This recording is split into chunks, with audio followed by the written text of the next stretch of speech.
All right, recap that last episode. Holy cow. Let's see it, Ned. Ned has to think of what is going to make the cut. That's what he's going through his mind right now. Yeah, so last time on Improv Tabletop...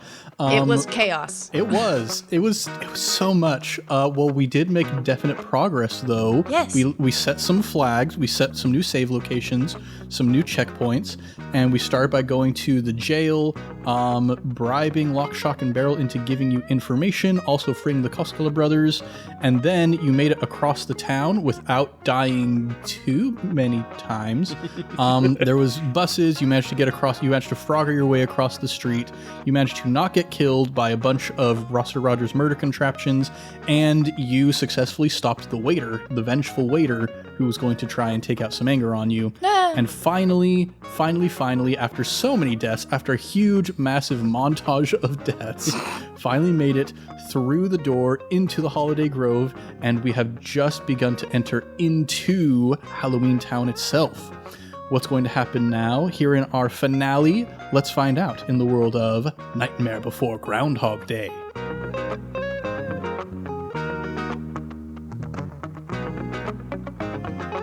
What's shaking, everybody? You're listening to Improv Tabletop, the Fate RPG actual play where we make up everything on the spot.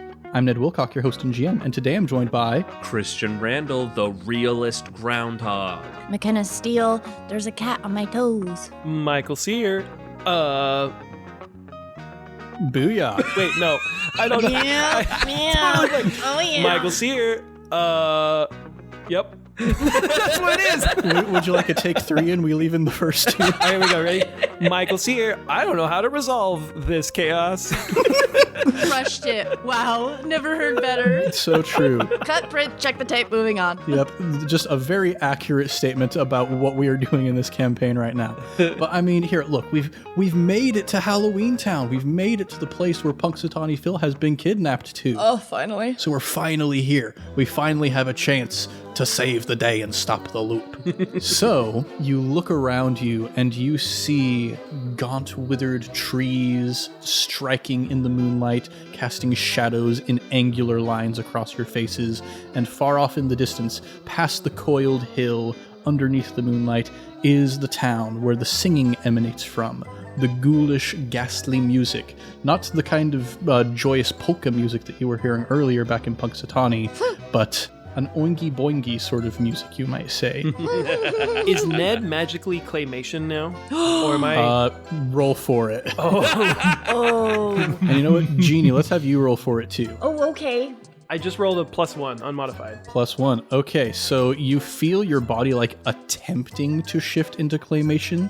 Do you have the choice of whether you want to allow that to happen or not? I think Ned is so self-destructive at this point. He's going to let it happen. Ooh. Let the demons in. I ain't scared of no devil I don't believe in. All right, so you shift into claymation. You have become that which you most hated and have been most sickened by. So, it's just a straight roll? Yeah.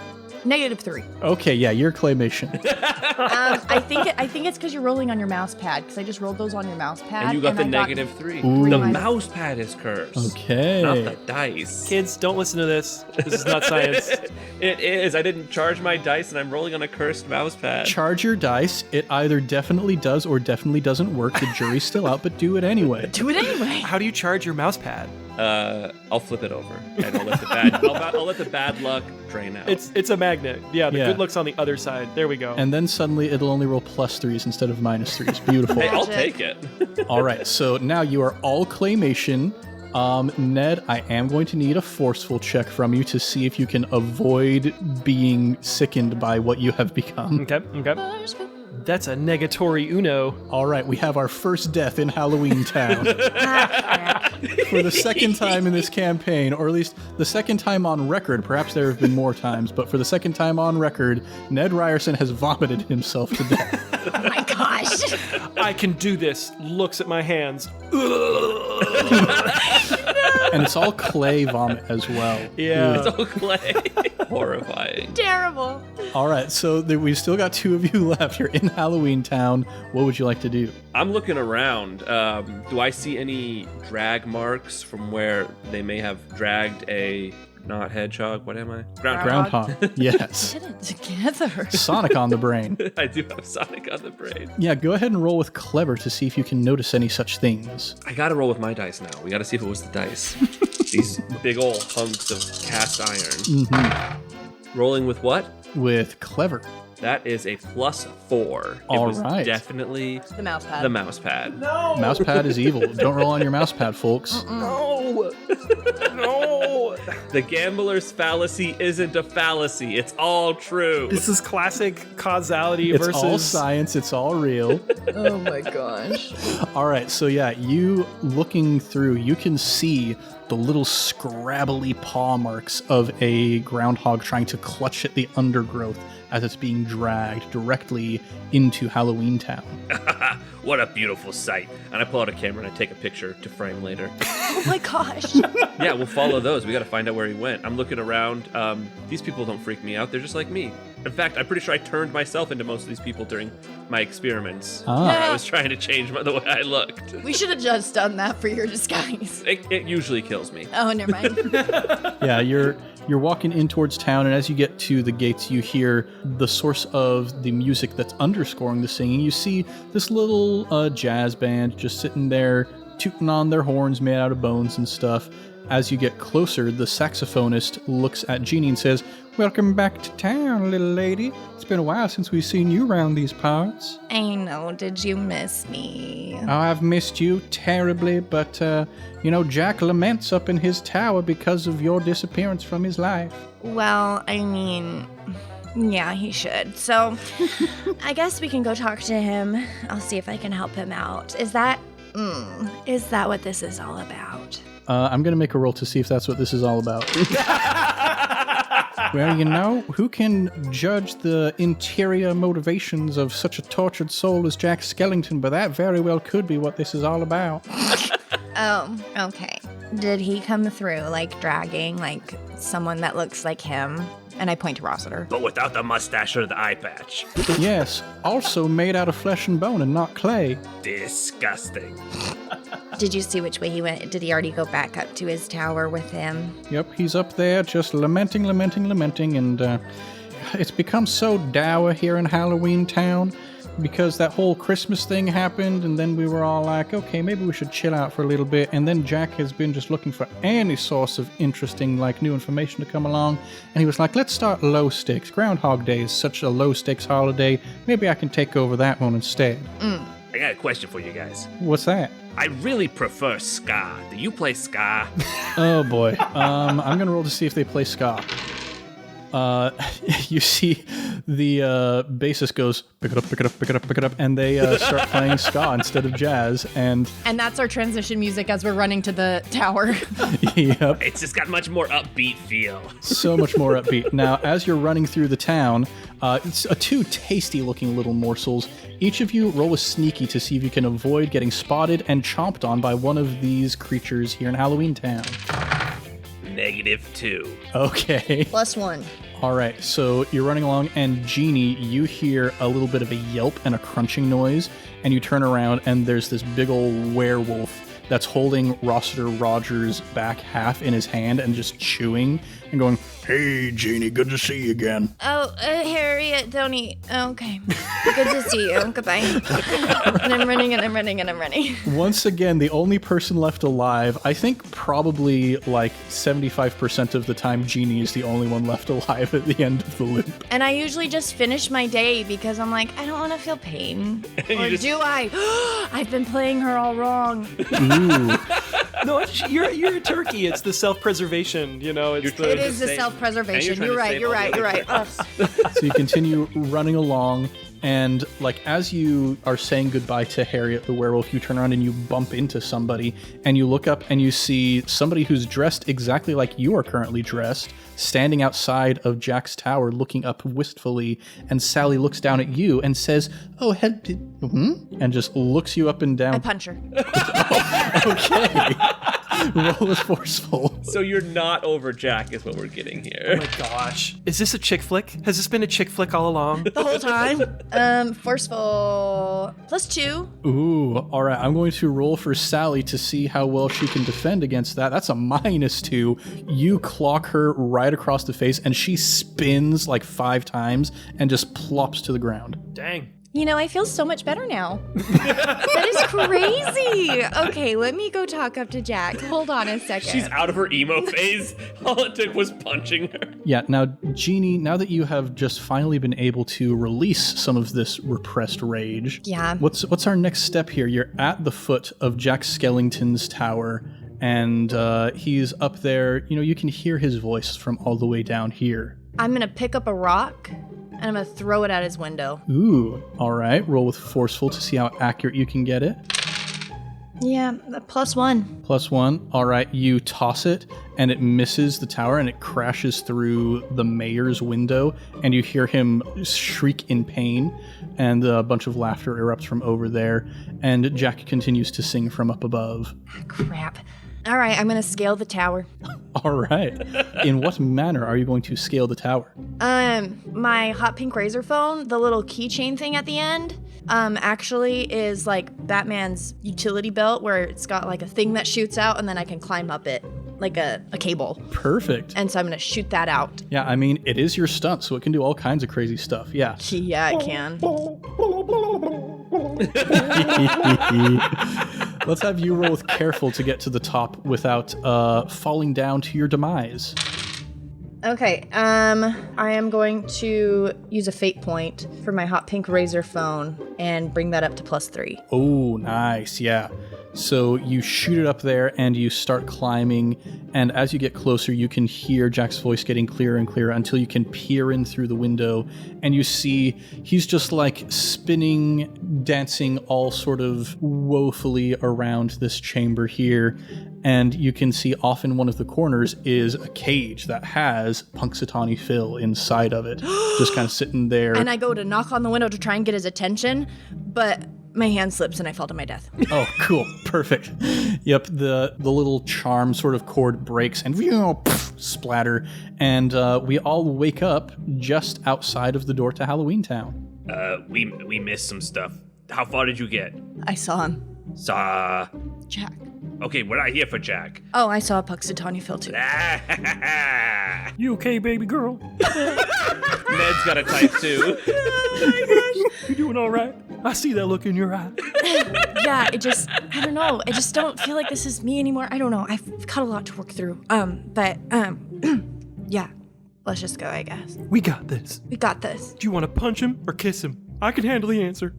Can't decide. Maybe both. I can't decide. And then I just cry into you. He grabs you very dramatically. It's all right. It's all right. It's gonna be okay. Excuse me. Sorry. I'm gonna just go around and open the door. Yep, so Rossiter Roger, you open up the door and lead the way into Halloweentown. You're heading along, getting towards the jazz band, and they give you a little nod, and the guy with the saxophone goes, "Hey, Genie, been a while. How you doing?" Good, great, can't complain. Hey, you guys play ska? Of course we play ska, and they start playing ska as you go rushing further into Halloweentown. And then as we're going, I'm just gonna switch my eye patch to the other side so I can see the werewolf coming and avoid it this time. Very nice. So yeah, let's see if we can plant another flag here, another checkpoint. We're gonna set up another 4 o'clock. So as you're rushing through the town, there's all these various creatures who are like, it's like in B-movie when they're talking about, have you ever noticed how the society we live in is kind of like weirdly organized and the cars are just like driving with such a tight tolerance, like almost hitting each other, but not quite. The people of Halloweentown have such a rhythm going on that they move almost dance-like through the streets, and you 3 are not aware of the steps of this dance. So we need to see if we can figure out how to get you through this chaotic movement without perspiring. perspiring, expiring. Both of them, why not? Both, honestly. So, how are you guys going to make it through this hubbub? There's ska music playing. I immediately enter into a blind rage, and I just move to the music. All right, you're going to skank your way through the crowd. Okay. Absolutely, I'm skanking up and down those streets. All right, that sounds pretty flashy to me. I will... Fate points reset at the beginning of every session. Yeah, so I'm going to use a fate point. Okay. Did you get another -3 off the mouse pad? No, I did not. I got a +1, which makes... that's plus... What am I talking about? It's a +3. I don't need to use anything. I was going to say. All right, so yes, that is success with style. You tick off 2 marks on the 4 clock here. And yeah, you're just like, whenever somebody gets too close to you, you just punch them right in the face. Yeah. And a very similar feeling of catharsis that Geni felt when she punched Sally starts to enter into your body. It just feels good to move, you know? It feels good to get that energy out. I just follow the movements of the trumpet. So you're getting a pretty nice head start on the others here. How about Ned Ryerson? How do you think you make it through the crowd? So Ned looks like a zombie with his brain half out, right? But also up to this point, he's been wearing a lot more eyeliner and really leaning into the Hot Topic bad boy look. He's going to look at all this mayhem. And he just goes, this isn't a problem for Bone Daddy. And he's just gonna waltz his way out, you know, and just like strut his stuff like he belongs here. Ned Ryerson is calling himself Bone Dad. Yeah, He's doing the Spider-Man 3-finger guns. Hey. Oh man, Ned Ryerson has turned into Bully Maguire. What a turn. That's the perfect. That's exactly what I'm going for. Yeah. All right. So, yeah. Oh gosh. I mean, that sounds like it's probably pretty flashy. You continue to dance along with everybody else here. It's a 4. A 4. Oh my goodness. 4 total. Yeah. So that is another success with style. That's the final 2 ticks on the 4 clock. Ned's feeling himself, man. See, I've been here so many times, I'm just familiar. Yeah, you know the dance a little bit better than the others. You don't have to worry about it. And you're watching these 2 around you just transform into completely different creatures almost. Just like getting really into the groove. And they're stepping along with you, not missing a single beat until finally you've all made it to the base of Jack's tower. With my final blind punch, I'll knock out Sally. All right. I'm going to give her a chance to try and notice and get out of the way. That's a +1 that she gets. You can roll with forceful to try and beat her if you want. Oh, the determination on that face. That's a +4. Oh shoot, yeah. You come like jumping in and she turns to be like, what's going on? And just like flying punch right to the face. She goes flying off to the curly hill off in the far distance. Yes. And the 3 of you are here at the bottom of the tower. I look up and I go, oh, that's a tall tower. Good thing there's a door at the bottom. And I go to open it. All right. Good thing there's a door at the bottom. I'm not romantic at all. That's what I'm saying as we're walking in. I'm at the back just going... All right. Rossiter Roger, roll with careful for an undisclosed reason. Okay. Undisclosed! Wait, Rossiter, undisclosed. Undisclosed! I will use... I got a -1. I will use tomorrow is today, so go for it. Yes. Oh, and we're re-rolling on a -1. Okay. No, I mean we're doing a plus. I'm so ingrained in my ways, I forget there's another option. Did you at least get better than a -1 on this second roll? Yeah, I did. I got a 0, but... Oh, great. Oh, boy. Okay, well, we'll give you the +2. Why not? That'll take you to a +1 instead of a flat 0. Yeah, you open up the door, and you hear a rumbling, and you're on edge because of all of the ska energy you've got inside of you, and you leap out of the way just the right moment as a boulder comes rolling down the stairs out into the square and flattens a whole bunch of people, but you do not get flattened. I shake my fist at it and I say, the name's Rossiter Roger, not Indiana Jones, you old so-and-so. And then I go up the stairs. I don't even know what to say to you right now. That feels like a line from a 90s Saturday morning cartoon for some reason. That feels like a line that should have been in Who Framed Roger Rabbit. That feels like it could have been from a Sonic the Hedgehog game book. Oh, third time. But yeah, the first trap has been evaded. Now we're going to set up another 4 o'clock. as you're approaching the top of the tower for all the other traps that Jack has set in his tower along the way. Bone Daddy puts his hand out. I got this.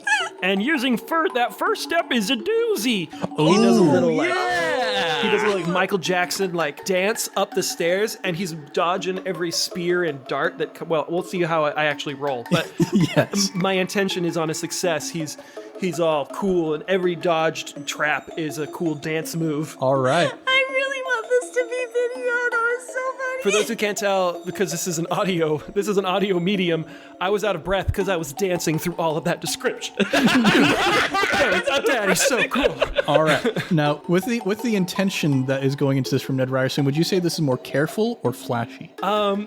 He's flashy. Oh, no. All right. So that's going to be a +2 to whatever you rolled. It's a -1. Oh, gosh. Total. Wait, but you can use that first step as a doozy. Oh, yeah. Does that mean it's an automatic +2? Yeah. So, yeah, spend a fate point, and you bring that up to a +1. Okay. So you're dancing your way through, you're setting the routine, you're setting the steps, and like Geni and Rossiter Roger, you're watching his movements, and both of you have become one with the dance at this point. And so you're able to follow in those same steps, dodging all of the darts and all of the arrows as they go flying across the stairwell. And you manage to make it up to the first landing. That is 1 tick on the 4 o'clock that has been filled in. Ooh, okay. I'm going to try and use Scarier Than a Groundhog Shadow to kind of make the tower think that I'm not an intruder. I'm just Halloweentown guy. All right. So we're trying to just really sort of blend in with the surroundings. I mean, you've visited this guy a lot. Are the traps the same? Has he updated them? The boulder is new. Of course, the boulder is no. But yeah, so you would know that after the dart hallway is the troll that guards the other side of this landing and requires you to answer these riddles 3 and stuff. And you're like, I'm so over that. I'm so done. So you're going to try and just sneak your way past. Yeah. Ned needs us to pass this troll, or he has to come up with 3 riddles on the spot. You know what? I hadn't thought of that, but you make a good argument. McKenna, please roll with sneaky and roll well.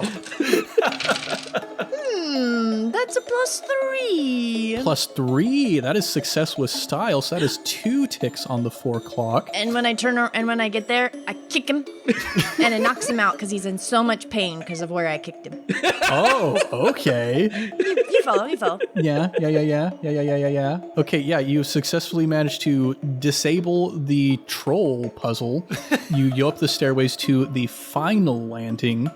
And Rossiter Roger, you see that there is a Rube Goldberg-esque contraption that is filling this third landing here. Y'all seen the Lego movie?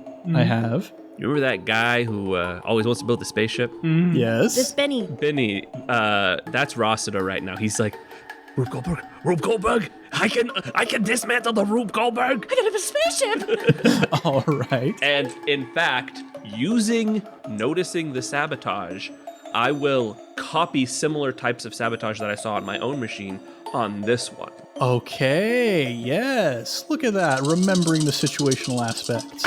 That seems clever to me. Clever? Okay. That's a +4. +4. Very nice. Success with style. You know just all the right places to remove a cog here, to block a marble path here, and you successfully managed to sabotage it such that when you open the door on the other side, the large anvil does not fall on top of your head, crushing you to a clay-like pulp. Amateur hour out here. Bone Daddy approves. I don't know how hard Ned hit his head, but boy, I am all about this new guy. Every other move is him readjusting his brain into place. This is so good. Okay, so I'm going to just burst through the door and go, Jack, stop. You see that he's in the middle of doing like a big, what's the thing that I'm thinking of? Like a big lean backwards, like one leg up in the air, a spotlight. He's in the middle of this huge pose and he turns his head to see you and blinks and says, Geni, I've not seen you in such a long time. Liar. Oh, I just remembered the pose that I was thinking of. It's in Shrek 2 when they're singing La Vida Loca and When Puss in Boots does this. when he leans back and dumps the water on top of himself. Okay. Which is, I believe, a reference to Flashdance. Yeah. Okay. Right before the water came down. But I appreciate the fact that you know it from Shrek, because I also know it from Shrek. Okay. I'd like to invoke the creativity of music, and All right. Bone Daddy will start singing, "This is a chick flick, this is a chick flick, a chick flick, a chick flick, a chick flick, a chick flick." All right. So we're trying to set the scene, set your friend up for success here. Yeah, so we're going to create an advantage. Okay. And the way that this works in Fate is when you create an advantage, you're able to either create a new aspect, like we did with the situational aspects, or you're able to take an existing aspect and put some free invokes on it for your friends to use later. Gotcha. So, yeah, let's have you roll with Flashy to create an advantage here. Flashy, that's 2. 2. All right, so we've got a free invoke on the creativity of music that you've made for your friends. And now, Geni, you feel that the mood is being set by Bone Daddy over here. Bone Daddy. Yes. I turn around and I give you a wink and I go, "Thanks, Bone Daddy." And then And Jack is like, "Wait, that you used to call me Bone Daddy." This whole time, Rossiter is just slinking along the edge of the room, horrified, and just trying to get closer to the cage holding Punxsutawney, but not making a sound. and I go, "Jack, you've set us into this time loop. It's absurd what you're doing. This is all because you loved Sally more than me. That's why we broke up." And he places the back of his hand to his head in a dramatic pose and says, "Geni, it's not true. I always loved you more than Sally. Please, please believe me." But then why did you spend every night staring up at your towers singing love songs? He does a knee slide towards you, and he says, "Geni, I promise, I am a changed man. I can accept you back into my life and everything will be different this time." The only way you can help is help us kill this groundhog. And I point over. And meanwhile, what you listeners cannot see is that Rossiter Roger has been trying to pick the lock on the cage this whole time, and suddenly attention is drawn directly towards him. Rossiter Roger, roll with Quick to see if you can unpick the lock in enough time before Jack Skellington notices you. Okay, let's do this. That's a +4. +4. Yeah, so you manage to get the lockpicks in there, and you see Punxsutawney Phil, as you approach, looks up at you with shock in his eyes and says, "Rossiter Roger, you came to save me?" And I lift up my single eye patch and I say, "How'd you recognize me?" "There is kinship between us. There is good blood between us. Surely you feel it." "The only thing I feel between us is the hatred of 1,000 suns." And then I'm going to invoke Rossiter's reliable shadow to strike my JoJo's Bizarre Adventure pose, so my stand comes out. Your stand comes out. Yeah, my shadow is my stand, and it's just a dark, evil-looking groundhog with really spiky fur and glowing eyes, and he's just gonna absolutely go to town on Punxsutawney. Shadow Sonic? He's Shadow Hedgehog. No, I mean Groundhog. You've got it in my head. Your stand, your shadow creature that is fighting for you, looks to you what Shadow the Hedgehog looks to Sonic the Hedgehog, is what I'm getting here. Yeah, so he permanently has an eye patch and a mustache. So yes, you summon your shadow ready to fight Punxsutawney Phil. You click the door open so you can get a better shot at him, and at this exact moment, Jack Skellington looks over, eyes wide, and says, "What have you done?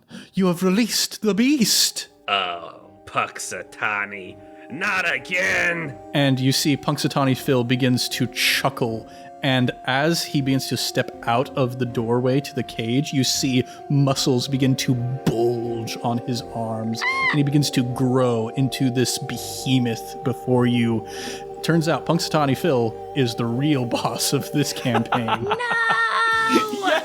I knew it all along. Amazing. All right, so let's go ahead and get right on into combat here. Yeah. And now we're going to use the actual way that damage is supposed to work in Fate Accelerated.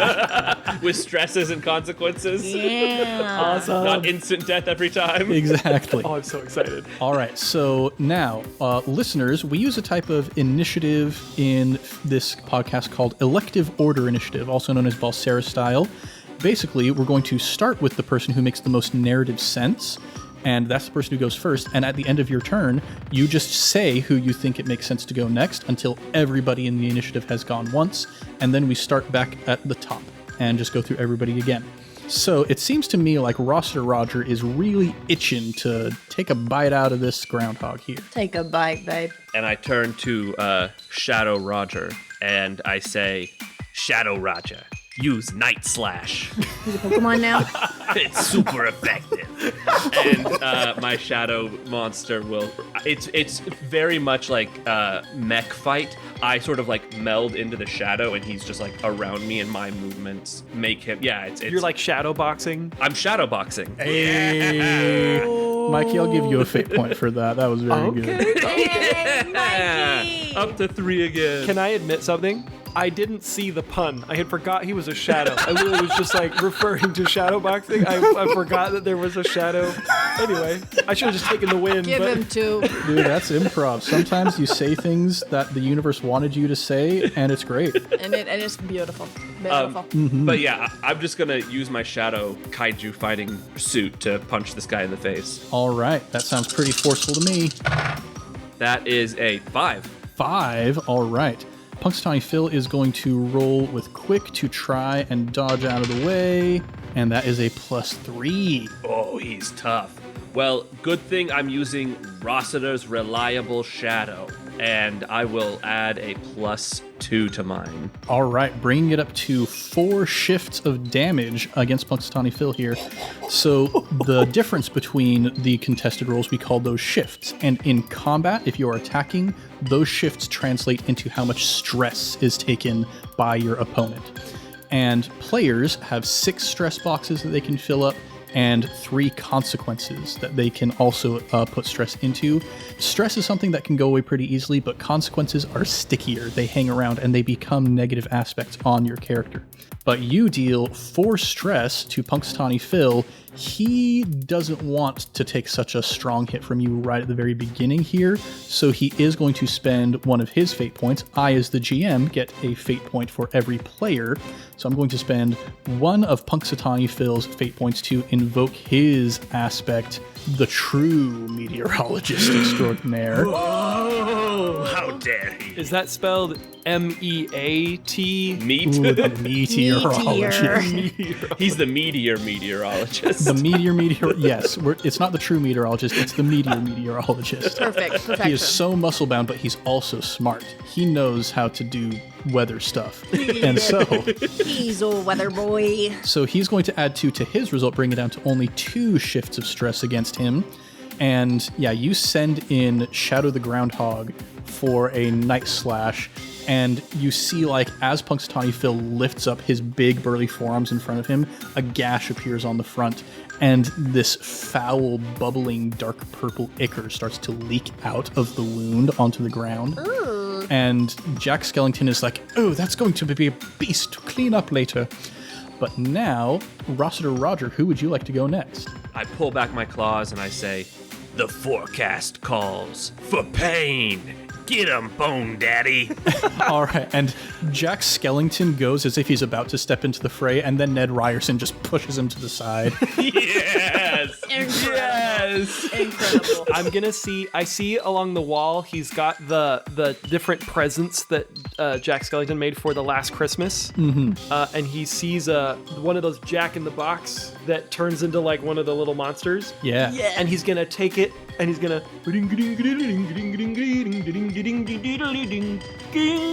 And then I'm going to put it right next to Punxsutawney. And I'd like to invoke my that step is a doozy. Oh, all right. So we're trying to create this tension here that he needs to resolve. He needs to resolve the song. Let's have you do that with, I think, Careful. Okay, great. Yeah. I'm going to use a fate point to re-roll, because that's a -3. Oh, exact same roll. So I got a -1. With Careful, that's 2 total. Okay, so I'm going to roll forth Clever for Punxsutawney Phil to see if you can notice the trap you're setting up. And that is, in fact, a +4 that Punxsutawney Phil has gotten. I'm going to take it. Do I take 2 stress? Yeah, so he looks down at the Jack-in-the-Box. Ah, yes, I see. And he picks it up, and he starts turning the crank, as if he's about to explode in his own face, and then at the last moment turns it towards you and explodes it in your face. No! The mechanical teeth chomp out at you and grasp you on the arm. You're going to take 2 stress from that. No, sorry. Must get it right. Yeah. All right, now the only 2 people left, well, I guess 3 if we want Jack to be part of the fight as well. But we've got Geni, we've got Punxsutawney Phil, and theoretically Jack as well could be helping you out. Who would you like to go next? I feel like it's Geni. Okay, I'm going to go at him with my talons. Ah, yes. She has very large talons. Very large talons. Yeah, that sounds pretty forceful to me. I'm gonna fly up and scratch his eyes out. Ooh. I'm gonna use a fate point and re-roll that. All right, which aspect are you going to use? I am going to use No One Lives Forever, and I'm gonna say, no one lives forever, especially you, Phil. Perfect. All right. And then I'm maybe gonna use a free invocation of, he's just mucking. Oh. And as I'm flying in to scratch out his eyes, I'm gonna use it to add a +2, and I'm gonna whistle for 0 to come in. Yeah. And was it assist. was it one of those relationships where, like, yeah, it was his dog, but like really it was mine. Okay. the dog loved you more. Yeah. All right. What does that bring your result up to? 2. 2. All right. Going to roll for Punxsutawney Phil. He also gets a +2 to try and dodge out of the way. And then what I'm gonna do is I'm gonna use my last fate point, and I'm gonna invoke Scarier Than a Groundhog Shadow. When I get up there, I'm gonna go. And that's my war cry. So it's terrifying. Yes, you go rushing in towards this gigantic beast. And from behind, 0 comes down. He swoops in and just plants his teeth right into the back of Punxsutawney Phil's ankle and starts tearing on it and pulling on it, trying to get him off balance. Love that dog. And you see that Punxsutawney Phil begins to fall down forwards towards you, and you leap up at the last moment and go into melee, talons slashing at his eyes. And yes, that is going to deal 2 more stress to Punxsutawney Phil. And honestly, I think he's had quite a beating. I think he's going to be pretty mad, so I think it's his turn. Yeah, so Punxsutawney Phil finally manages to kick 0 off of his ankle and looks around at all of you who have been wailing on him. Who does he want to attack? Who does Punxsutawney Phil want to attack? He wants to attack Geni. You were the last one who got him. You're sitting there right in front of him. No. So he, face down on the ground, looks up, does like a push-up with both of the hands, but lifting his feet up into the air until he's completely vertical. And then he's going to turn that into a downward kick with his heel right on top of your head. Whoa. Oh, he's so buff. With both of his heels. He is the meteorologist. Yeah, he is. He's going to roll to attack with forceful. And that is a +5. How would you like to defend against this attack?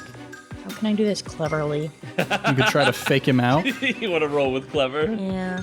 Yeah, I think I'm just going to be like, man, there's only one way that he can go down right now. I'm just going to step back. All right. Just do the math and step back. Yeah, just be like, I don't think he'll get right here. Yep, I'm going to time this out just right. Is that clever enough? Yeah, because like you're watching his trajectory coming in, you go into your turkey mind palace, the numbers start moving across your face, the turkey numbers, and you go, okay, those 2 heels are going to end up right here at this time, so if I'm not right there at that time, I won't get hit. So yeah, roll to defend with clever. Yes. Turkey math. Turkey math. I didn't curse your dice. Maybe it's the chair. Maybe. I don't have any more fate points. Can I use a free invocation? No, I'll take 0. So that is 5 stress that you're going to take from this attack. You got this. You got this, Geni. I'll take a 2 consequence. And 3 stress? Yeah. Okay, 3 stress, and then we have 3 levels of consequences, listeners, that you can put stress into. There's a mild consequence for 2 stress, there is a moderate consequence at 4 stress, and there's a major consequence at 6 stress. And so this 2 stress consequence we're going to get for you is right in the giblets. He brings his heels down like on the back of your neck, and you try to gobble, in frustration, but you hear that the gobble cannot come out. He took your gobble? Gobble, gobble. I'm afraid not. Gobble. I'm afraid not. Now it's the end of his turn, and we're going to pass it over to Jack Skellington. Now, Jack the entire time has been like spider crawling up the side of the tower. Oh, I hate it. And he's gotten up to the very top where he's got like a whole bunch of old Christmas memorabilia hanging up there.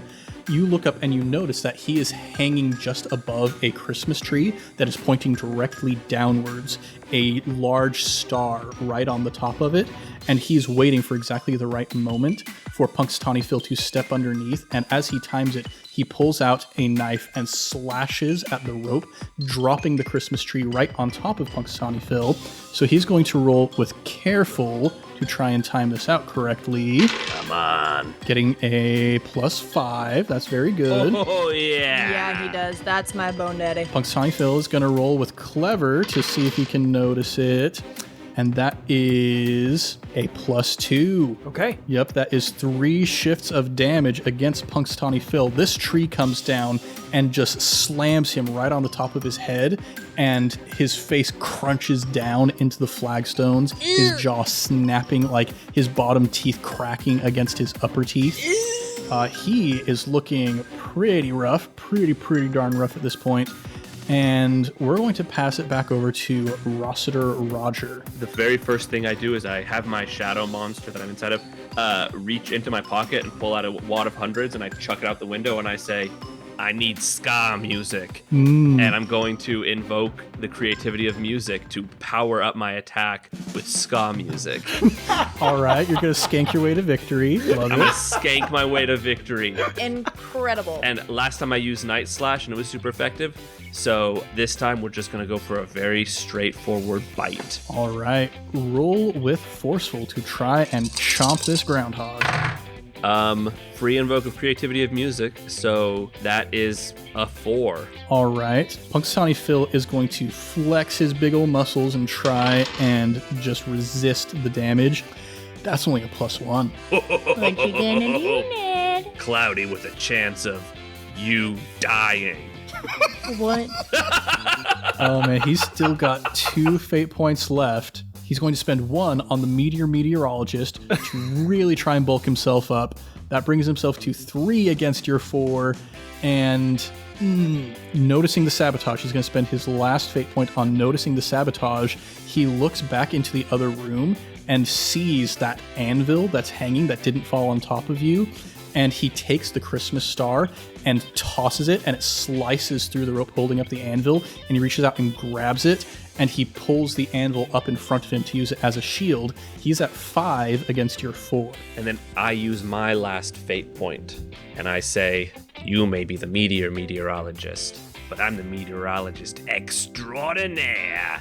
And then I'll just bite through the anvil. Through the anvil. I mean, it is made of clay. Oh, wow. Yeah, it's a clay anvil. Oh, yeah. Yeah, you reach out and you bite through the anvil in one chomp, and you see that Punxsutawney Phil is there holding one half of the anvil in each hand with shock in his eyes before you go in for the final chomp. And we're going to do a little epilogue. What happens to all of our characters now that they've finally killed Punxsutawney Phil and broken out of the time loop? Let's start with Rossiter Roger. Well, the deal was that I would get a portion of the life insurance. So once we get the body back and everything like that, Rossiter has set up a whole tourist industry in Rossiter and basically done a scorched earth campaign against Punxsutawney. That town is it's unincorporated now. Dang. Rossiter has become the center of all meteorological activity. I decide when summer comes. I've basically, Mother Nature and I are hooking up every other weekend. I make the calls. Wow. Rossiter Roger has just gone full power hungry and is an insane dictator of nature. What? What's Geni up to? Well, her and Jack go back together. Ooh. And it's going really, really well. This is like they're doing like a where are they now? Like at the end of like The Bachelor or whatever, where they're sitting down in front of the camera and they're just like, we're so happy. And she's fully embraced that emo really wasn't a phase for her, that she can be who she is and still live that lifestyle. They're together and they're happy, and Jack is helping her dismantle the problems with Thanksgiving land, and they're about to start a revolution. And so Thanksgiving might now just be for ham. There we go. And what's going on with Bone Daddy Ryerson? So Bone Daddy Ryerson. Bone Daddy Ryerson comes back, and so for hundreds of cycles, he was killing this old man that Phil Connors was saving. But the one cycle he didn't manage to kill was the one where they succeeded and the time loop ended. So he didn't get the life insurance policy on the old man because Phil Connors in this world did save him, obnoxiously. But with the body of Punxsutawney, he was able to collect on that insurance policy right before it became a ghost town, as all these shell companies were discovered, and a lot of information was coming out about the town. Anyway, so instead he moved to Rossiter and opened up a Hot Topic. And he no longer sells insurance. He now runs the Hot Topic in Rossiter. That's brilliant. That is my favorite thing. And so, as Rossiter becomes the new center of culture and science in the state of Pennsylvania, I think that is where we're going to conclude our story in the world of Nightmare Before Groundhog Day.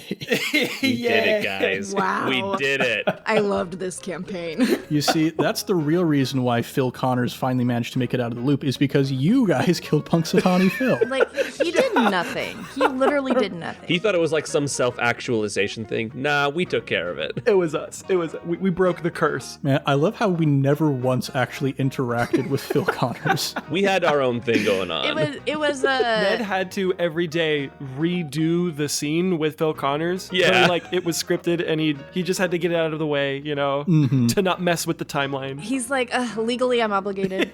And he never took the time to be like, this guy's responding differently to me every day. Whatever. I got enough to worry about. I'll just do my thing. And Yep. Oh, man. And ultimately leading to success. Well, everybody, thanks for listening to Improv Tabletop, and we'll be back next month with more adventures in a brand new setting. If you want more, go and subscribe, maybe even give us a review. We would be as happy as an emo couple who got back together if you would go ahead and give us a review on the podcatcher of your choice. We're also all over social media at Improv Tabletop, so if you'd like to connect with us there, maybe you want to compliment Michael Sear on his lovely dancing skills that I wish you had gotten a chance to see. Don't be afraid to reach out. Bone Daddy. Now it's time to shout out our next batch of Sticker Club patrons. And this week we are shouting out Peter Ums, Sammy Ryan, and Sarah Martin. All wonderful people. Wonderful people, every one of them. Yep, these three are the musicians in Halloweentown who played all of that delightful ska music that led you to victory. Yeah, love a Couldn't good have ska done it without band. the ska. This is the second campaign that I'm aware of that ska has been in. There's at least 3 so far that I'm aware of. Oh. Because it was a big part of Fallout back. There was a small reference also in Halloween PD, and now here as well. So ska, everybody. Ska and Halloween just go together, apparently. Apparently. Well, everybody, we'll have more Sticker Club patrons to shout out next week, and if you want to join their ranks, consider joining our Patreon at patreon.com/improvtabletop, where you can also get things like Discord access, biannual sticker packs, and more, such as our current ongoing patron-exclusive campaign, Miceborn, the Mouse Ritter Chronicles. By the time this is being released, we have entered the final sort of exploration site, the Soil Shrub Abbey, an ancient sunken abbey once inhabited by oracular mystics who learned secret things about the goings-on in the world. What's going to happen? You will have to find out. Let's go ahead and do a round of plugs. Mikey, would you like to take that this week? I would love to. Have to make a plug for the sister podcast, I Cast Fireball. Guys, I know there's a lot of D&D podcasts out there. What distinguishes these guys? There's amazing devotion to theater of mind. There is an incredible production value to the sound design. Mickey does incredible work. It almost feels like the Foley work from like radio shows. You don't just hear people talk the whole time. It's such an immersive experience, and you just have to experience.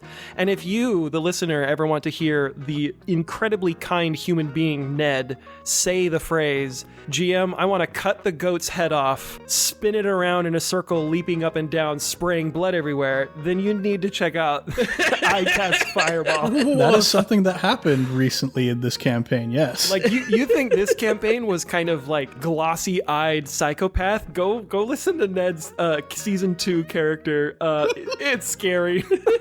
But yeah, definitely go check out I Cast Fireball. The next plug I will give, I was trying to think of an opera because I'm in opera and it's like what I do, but like opera kind of sucks, so I don't think I'm gonna plug that. I think I'll plug instead. At least you're so self-aware. Yeah. No, dude, listen, you killed it in La Boheme. That was the first show I ever saw you in. You crushed it. It was so good. That is true. Oh, well, I mean, that's Beautiful there, voice. okay, there's an opera. It's a long one, but La Boheme is, if you like Rent, the musical, it's just La Boheme is just Rent, or Rent is just La Boheme. I don't know which way it is, but wonderful story, wonderful show. I guess I will plug an opera. I should insist on my craft. There's a great one act called Johnny Skiki. It's literally an hour long. It's a comedy. It's got a very famous aria that I know you all know. As soon as you get there, you'll go, oh my gosh, it's from this. So I don't want to give any more spoilers than that. But it's a hilarious show. You can find it on YouTube. Johnny Skiki, Gianni, Skiki, Schicchi. Wow, if you had not have spelled that, I would never have guessed that. I was Johnnyskeegee. Yeah, but so yeah, I guess I will plug an opera. There we go. Nice. You. Well, everybody, thanks so much for joining us here in the world of Nightmare Before Groundhog Day. I'm Ned Wilcock, your host and GM, and I've been joined by... Christian Randall, reformed sociopath. McKenna Steele. Gobble. Gobble, gobble. And Michael Sear, Hot Topic is where you find your soul. And maybe someone else's. Here it is. Much love and stuff, everybody. We'll catch you next time on Improv Tabletop.